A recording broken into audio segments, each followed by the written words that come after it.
What's up, guys? Welcome back to another video here on my channel. Today I am reviewing one of these new Indiana Jones sets from the year 2023. This I did find early today at my local toy store, and it comes with 600 pieces. It's called Escape from the Lost Tomb. Then set number 77013 is 8+, and this is based on the Raiders of the Lost Ark movie.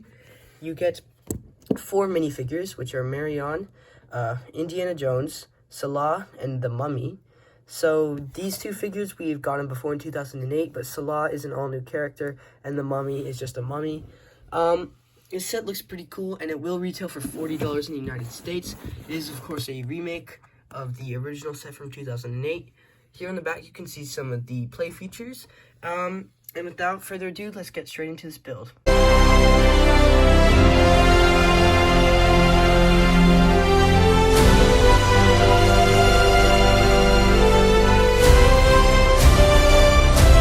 This is what the set looks like all built up. I think it looks really nice. This could be a really good display piece for a shelf. It is a bit wide, so you might need some room for it. It's about the size of a Star Wars diorama. I really like this. So without further ado, let's get into the minifigures. First up for minifigures here, we have Indiana Jones himself. This figure looks very nice. It is a nice updated version from the 2008 one. First off, you will notice that the hat is a new combo piece. It is dual molded. For the hair, I'm really happy they did this because it just looks much better. Its front face is sort of a smirk, and his back is sort of confused. This figure is exclusive to the set because it just comes with some tan hands to act as gloves. He also has a little satchel, which looks really nice. And of course, he comes with his iconic whip, which can extend and retract like this, and it makes a sound.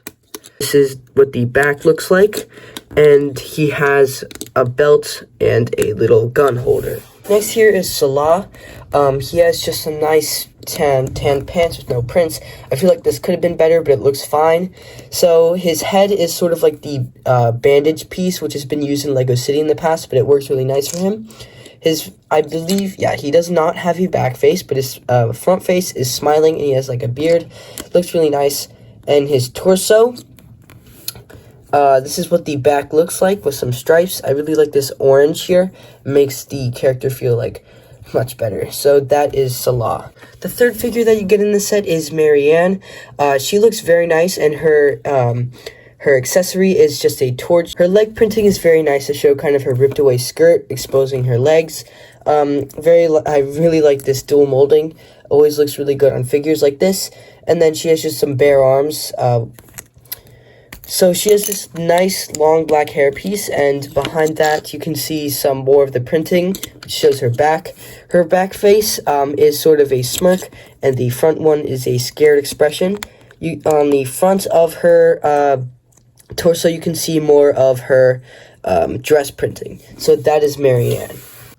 Last for minifigures, which is kind of a bonus to the set, you get a mummy. This mummy is actually included in a play feature in which it falls from the ceiling, which I'll show later. But it is just a nice kind of thing that is included. I wish the arms were like a darker tan so it matched the print, like the color of the torso, legs, and head. But other than that, it's a very good figure. I do like this face expression. The printing on the back of the torso looks really good along with the front, and the leg printing also looks very good with all those ripped bandages. So that is all the minifigures. Next, I wanted to show off the build for the Ark. This does place somewhere into the set, which I will show, but I just wanted to review this quickly. So on the bottom, there's a bunch of these handle pieces, so minifigures can grip it. Very nice feature. And then the main portion is just a 2x4 brick with some stickers on it. This is pretty much the same on the other side, just some like fading away gold. And then on the top there are some of these like bucket handle pieces on gold clips, and then a 2x2 gold tile in the middle. So that is the Ark. Now to take a look at the build of the set, which is of course the Lost Tomb. So right off on the left and the right here, you'll see these two giant statues, which are basically the exact same thing on both sides. So right in the front here, you can see that there are a bunch of snakes that come in kind of this navy blue color and a dark green color. They are all on gray clips to hold them into the ground. I wish I'd use some sand clips so it like blend in better, but still looks pretty good. And then right here there are 4 candles, 2 using the actual candle flames, and 2 are just like the flames that you use on torches. And then right in the center there is the arch that leads into the pedestal where the arc goes. As you can see, there's just a tile sticking out, which can place the arc pretty nicely. I like the little steps, so you can have some minifigures walking down from that. And then on the sides of the arc, there are some stickers to make like some paintings. And of course, you can see right here there is an Easter egg, which is R2-D2 and C-3PO. Now, this was also a feature of the 2008 set, and it also appeared in the movie. Very nice Easter egg there. And then on the other side, there are just some more hieroglyphs. My bad, hieroglyphs. And then above, you can just see the pedestal where the arc is, and overall, it looks pretty cool. Behind the arc, there are 2 sarcophaguses made by a few of these like yellow slope pieces and 2 of these long navy blue tiles with stickers of mummies. So that looks pretty nice. Now the back wall has more hieroglyphs here. I do not recognize any of these symbols, but those look pretty nice. They are all stickered. And the back wall does a pretty good job of like sprinkling masonry bricks and lots of different bricks to make it have like a texture that like kind of makes it feel like run down and old, which I like. And then over here, there is a snake popping out of a wall next to a hole, which is part of another feature. Basically, how this feature works is back here, you can just put a snake in this little hatch, and then what you would do is you'd flip this Technic bit up to make the snake fall down into the pit. Over on this end, there are some more hieroglyphics here. This is a reference to Bionicle, and maybe this to something else, but I do not know exactly what. So basically, this wall can fold backwards for a play feature, which I'll show you right here. Basically, what you can do is you flip on the statue, you flip this up, so it falls down and knocks over this wall. And behind this wall, or behind the main section, there is a little bit more of the bill here. Back here, there is a sticker to make the hallway look much bigger, and there's some eyes peering out of the darkness, which looks really nice.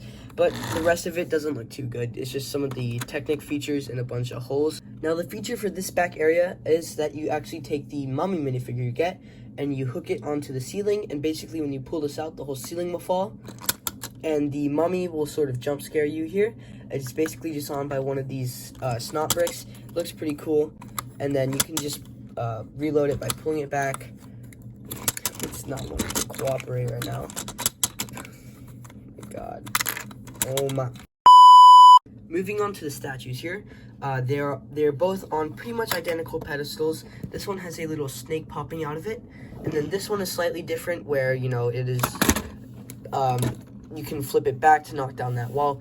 But anyways, these statues look very nice. They have a few stickers here, some to make the necklace and some to make sort of like this waist robe. And then the statues can spin around, so you can get this cool angle here. They are pretty loose, which I do not like, but it doesn't really matter. Head here is pretty cool. The mouth is open and the tongue is sticking out. There is also sort of some ears here, and then a little like head robe. And then there are 2 arms sticking out, and the body, I like because it has some like abs here or something. I feel like they did a good job with that, and I really like that little detail. Then the legs are just used creating some slopes, and this is the exact same thing on the other side. Now this is pretty cool for display and for playability, so this is a really good set. I do recommend picking this up because it is pretty nice. Anyways, that is the end of my video. I hope you guys enjoyed. I will be doing more reviews on the Indiana Jones sets when they do actually release, because this is the only one they had there. But anyways, I hope you guys enjoyed. See you next time.